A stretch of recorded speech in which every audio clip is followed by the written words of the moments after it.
자, 소매딕을 커덴 셔플. 커덴 셔플. 부스터 15탄 익시드 아포칼립스가 나왔고요. 거기서 무려 아마 이 영상이 올라간 바로 다음날에 제안을 먹을 아포칼리몬이라는 정말 무시무시한 친구가 등장을 하는데, 사실상 이번 영상은 아포칼리몬이 왜 금지를 먹었나라는 걸 알려드리기 위한 영상이라고 보시면 되고요. 로얄 라이치몬이 활약할 기회가 있을지 없을지는 저도 모릅니다. 노력은 해볼게요. 자, 그럼 디지게이트 오픈! 자, 그럼 선턴 들어왔고 육성 페이지 오픈. 푸치메라몬. 기존 푸치메라몬과 다른 친구입니다. 이 코스트로 아날로그 소년 등장시킬게요. 등장 효과로 대기 3장을 오픈하고 그 안에 유니카드인 파피몬을 필요 갖고 오고 나머지는 파괴하겠습니다. 통박했습니다. 액티브 없고 드로우, 육성, 그리고 메인, 육성존에서 위그드라실 7D6 효과를 발동하도록 하겠습니다. 자신의 메인 페이지 게시 시 디지타마 대기에서 한 장을 오픈하고 그 카드와 필드에 로얄 라이츠 특징을 가진 디지몬 전부를 이 디지몬의 진화원 아래에 놓습니다. 패에서 3코스트로 시스템온 블랑 등장시키겠습니다. 등장시 효과로 패를 하나 파괴하는 걸로 2장을 들어가겠습니다. 자, 그럼 제 턴 드로우 육성 넘어가고 메인 푸치메라몬 2에 파피몬을 진화하겠습니다. 한 장을 드로우. 그리고 파피몬 2에 파피몬 X항체를 0코스트로 진화하겠습니다. 한 장을 드로우. 그리고 2코스트로 파피몬 X항체 위에 가루몬을 진화하겠습니다. 한 장을 드로우. 통박했습니다. 액티브 없습니다. 드로우 육성 넘어가고 메인 게시 시 위그드라실 효과로 육성 덱에서 한 장을 본인의 밑으로 넣겠습니다. 패에서 매그넘몬을 등장시켰습니다. 7코스트로 등장해야 되는데 위그드라실의 육성존에서 자신의 턴 효과 턴의 1에 특징으로 로얄 라이츠를 가진 디지몬의 카드가 등장할 때 지불하는 등장 코스트를 마이너스 4하고요. 그 후 이 디지몬의 진화와 한 장마다 경감하는 숫자를 마이너스 1을 더할 수 있습니다. 그래서 4에 2장이 있기 때문에 6 감소해서 1코스트로 등장시키고요. 패에서 4코스트로 오메카몬 등장시키겠습니다. 등장시 효과로 한 장을 들어가고 차례 마치겠습니다. 그럼 턴 받겠습니다. 액티브 드로우 육성 페이지에 가루몬 나올게요. 1코스트로 데스크로 사용하겠습니다. 자신의 디지몬 한 마리를 소멸시키는 것으로 상대 코스 4 이하의 디지몬을 소멸시키는데 저는 시스템온 블랑을 선택할게요. 그리고 소멸 시에 진화원에 있는 파피몬하고 푸치메라몬 효과 발동하겠습니다. 파피몬의 효과로 2장을 들어가고 한 장을 파기. 그리고 푸치메라몬의 효과로 코스트 5 이상의 디지몬을 파괴하는 것으로 2장을 들어. 그리고 3코스트로 파피몬 등장시키고요. 패에서 2코스트로 가루몬 진화해서 한 장을 들어가고 가루몬의 효과 진화 시 한 장을 들어가고 한 장을 파괴합니다. 그럼 턴 받겠습니다. 액티브 없습니다. 드로 육성 넘어가고 메인 게시 시 위그드라실과 배틀 에리어에 있는 로얄 라이츠를 가진 매그넘몬을 진화원 아래에 넣겠습니다. 매그넘몬 효과가 배틀 에리어를 벗어날 때이기 때문에 이때도 한 장 드로우를 발동할 수 있습니다. 이대로 오메카몬 시큐리티 어택 시크릿 체크 피해몬 오메카몬 소멸하면서 소멸 효과 사용하도록 하겠습니다. 자신의 패에서 로얄 라이츠를 가진 디지몬 카드 한 장을 육성 에리어에 위그드라실 진화원 아래로 추가할 수 있습니다. 그러면 저는 패에서 크레니엄몬을 13코스트지만 진화원에 카드가 5장이 있어서 9코스트 마이너스 해가지고 4코스트로 등장시키겠습니다. 그리고 크레니엄몬 등장 진화시 효과 상대의 턴 종료시까지 이 디지몬은 상대 디지몬의 효과를 받지 않습니다. 블루커입니다. 자, 그럼 제 턴 액티브 드로우 육성 페이지 오픈하고요. 푸치메라몬을 파피몬으로 진화해서 한 장을 들어하고 가루몬으로 상대 시크릿 어택하면서 진화원에 있는 파피몬의 효과 발동하겠습니다. 한 장을 들어하고 한 장을 파기. 크레니엄몬으로 블록하겠습니다. 가루몬 소멸하고요. 패에서 2코스로 아날로그 소년 등장시키겠습니다. 다시 한번 대기에서 3장을 보고 가루몬 X항체를 필요 갖고 올게요. 나머지는 파기. 그리고 패에서 아포카리몬을 등장시킬 건데요. 이 친구는 15코스트지만 등장할 때 배틀 에리어나 트래시에서 명칭이 다른 특징의 어둠의 사창을 가진 카드를 3장까지 이 카드 아래에 놓는 것으로 지불하는 코스를 한 장마다 마이너스 4합니다. 피에몬과 피노키오몬, 메탈 시드라몬 3장을 선택해서 이 디지몬 아래에 두는 것으로 코스가 12 마이너스 돼서 3코스로 등장할게요. 그리고 자신의 턴 종료 시 턴 1의 효과로 트래시에서 레벨 6 이하의 카드 한 장을 이 디지몬 아래에 놓는 것으로 그 디지몬의 등장 효과를 발동합니다. 저도 크레니엄몬을 선택해서 진화원 아래에 두고 크레니엄몬의 등장 효과 발동하겠습니다. 아포카리몬은 상대 턴 종료 시까지 상대 디지몬 효과를 받지 않고요. 그리고 그 후에 아포카리몬의 정말 무서운 효과를 발동하지. 이 디지몬 진화원에 레벨 6 카드 한 장마다 상대 덱 위에서 2장을 파괴한다. 레벨 6이 4장이기 때문에 8장을 파괴한다. 8장 파괴하겠습니다. 오메가몬! 아니 2장이나! 진화원에 있는 메탈 시드라몬은 블로커, 피노키오몬은 간통, 피에몬은 길동물을 갖고 있다. 한 받겠습니다. 액티브, 드로우, 육성 넘어가고 메인 게시 시에 위그드라실 효과로 카드가 진화원 밑으로 들어갑니다. 와...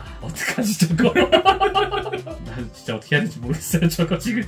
자, 패에서 6코스트로 숙청의 로얄 라이츠 사용하도록 하겠습니다. 한 장을 들어가고요. 패에서 디지몬 카드 한 장을 육성 에리어에 위그드라실 7D6 밑에 넣을 수 있습니다. 그 후 이 카드를 배틀 에리어에 놓습니다. 그리고 위그드라실 진화원 효과로 특징의 로얄 라이츠를 가진 옵션 카드가 배틀 에리어에 놓았을 때 매운 플러스 3개 있기 때문에 다시 0으로 돌려받겠습니다. 그러면은 알파몬을 11코스트 감소해서 1코스트로 등장시키겠습니다. 등장 진화시 효과로 트래시에서 X항체 또는 로얄 라이츠를 가진 디지몬 카드 한 장을 진화원 밑에 놓는 것으로 등장 코스트 10 이상의 상대의 디지몬 전부는 플레이어에게 어택을 할 수 없습니다. 이게 원래 굉장히 강력한 효과인데 말이죠. 자, 그럼 내 턴 액티브 드로우 육성 페이지에 파피몬 나올게요. 그리고 파피몬이에 2코스로 가루몬 진화하겠습니다. 진화시 한 장 들어가고 진화 효과로 한 장을 들어가고 한 장을 파기. 그리고 턴 종료 종료시 아포칼리몬의 효과로 다시 한번 크레니온을 선택해서 아 미친놈아 그만둬.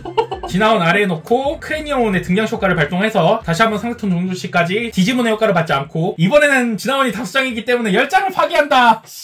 이게 카드냐고. 선박했습니다. 액티버스입니다. 드로. 그리고 메인 게시시 알파몬을 이그드라실 지나온 밑으로 넣어야 되는데 알파몬의 효과 서로의 턴에 한번 이 디지몬이 효과로 배틀 에리어를 벗어날 때 이 디지몬의 지나원의 특징으로 X상체 로얄라이츠를 가진 카드를 덱 아래에 돌리는 걸로 벗어나지 않습니다. 일단은 패에서 두프트몬을 등장시키겠습니다. 등장할 때 4코에다가 7코 마이너스에서 11코 마이너스에서 노코스트로 등장시키고요. 수청의 로얄라이츠의 딜레이 효과 사용했습니다. 이 카드를 트래시하고 육성 에리어에 지나원에 있는 로얄라이츠 한 장을 등장시키고 등장시 효과는 발휘되지 않지만 속공을 부여합니다. 자 그러면은 제스몬으로 상대 시큐리티 어택을 하면서 서로의 턴에 시스터몬을 포함하거나 특징의 로얄라이츠를 가진 다른 자신의 디지몬 한 마리마다 자신의 디지몬 전부의 DP를 플러스 쳐나는데 아 이거 그래도 모자라는구나. 그래도 하자. 제스몬으로 시큐리티 어택하겠습니다. 14,000 시큐리티 체크. 피에몬 알파몬으로 15,000 시큐리티 어택하겠습니다. 시큐리티 체크. 파피몬 X상체 두프트몬의 효과 사용하겠습니다. 패에서 특징으로 로얄라이츠를 가지거나 그린인 디지몬 카드 하나를 코스트 -4에서 등장시키는데 3코스트로 매그넘몬 등장시키고 그 다음에 두프트몬의 효과로 다른 디지몬이 등장했을 때 로얄라이츠를 가지거나 그린인 자신 디지몬 전부는 블로커를 얻는데 전부 블로커 부여하겠습니다. 네, 턴 액티브 드로 육성 페이지에 육성존 오픈하고요. 패에서 가루몬 X상체로 진화해서 한 장 드로우하고 진화 효과로 2장을 드로우하고 2장을 파괴한다. 그리고 진화원에 가루몬이나 X상체가 있다면 매분 플러스 1. 가루몬 X상체로 제스몬 어택하면서 진화원에 있는 가루몬의 효과로 어택시 턴 1에 원드로우하고 한 장을 파기. 그리고 진화원에 있는 파피몬의 효과로 원드로우하고 한 장을 파기. 7,000으로 블록하겠습니다. 소멸될 때 푸치메라몬 효과로 패에서 레벨 5 이상을 파괴하는 곳으로 2장을 드로 한 장 더 아포칼리몬 등장. 이름이 다른 4천왕 3장 아래 쑤셔놓고 3코스로 등장시키고 푸치메라몬을 파피몬으로 진화시켜서 한 장을 드로. 그리고 이대로 패스하면서 턴 종료시 효과 이 친구의 효과로 피에몬을 집어넣고 피에몬의 등장 효과인 액티브 상태인 상대 디지몬 한 마리 소멸. 그리고 6장이기 때문에 12장을 파기. 그리고 또 다른 아포칼리몬의 효과 홀리드를 한번 집어넣고 얘는 등장시 턴 종료시까지 상대 디지몬 전부에게 시크릿 마이너스 1을 부여하는데요. 아무래도 좋고 8장을 파기. 한 장밖에 못 남았으니까 8장을 못 갈아요. 뭔 소리예요? 빨리 달아. 으악! 오메가본 엔드예요. 내가 시작 선언을 안 하면 안 지는 거 아니냐? 뭐라는 거야. 자, 드로 페이지에 들어갈 수 없게 되는 상대는 죽는다. 액티브에 액티브하고 드로우 페이지에 드로우를 못하게 됐기 때문에 패배하게 됩니다. 자 이렇게 왜 제한을 봐야 되는지 알겠죠? 일본 사람들이 이걸 게임이라고 2달이나 했을까 이걸? 2달인가 좀 오래 했던 걸로 기억해. 이거 아포칼리몬이 시크라서 자, 당시에 일본에서 말이 나왔는데 얘를 시크라서 빨리 못 보냈어. 아무튼 이렇게 해서 끝!